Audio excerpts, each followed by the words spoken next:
তুলে নিয়ে চোখ বাঁধছে, চোখ বেঁধে পিস্তল ঠেকাইছে এভাবে মাথায়, একে বলে বেটা বেশি বেড়ে গেছে তোরা, খালেদা জেলে ভরে রাখছে তোরা কে?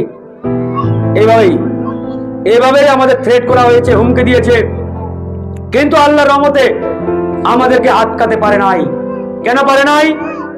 কারণ আমাদের 2 নম্বরই ছিল না, দুর্নীতির কোনো অভিযোগ ছিল না, কোনো খারাপ রেকর্ড ছিল না, যে এদের নামে কোনো রেকর্ড আছে কিনা পাই নাই, পারে নাই।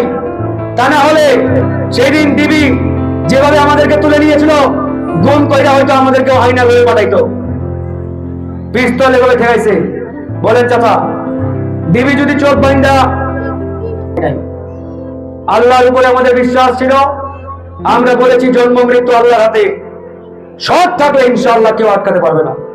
আমাদের কিন্তু আটকাতে পারে নাই। অসংখ্য হামলা মামলার শিকার হয়েছি, জেলে গেছি, রিমান্ডে গেছি, আজকে এই পর্যন্ত আসছি। তো যাই হোক, কথা অনেক।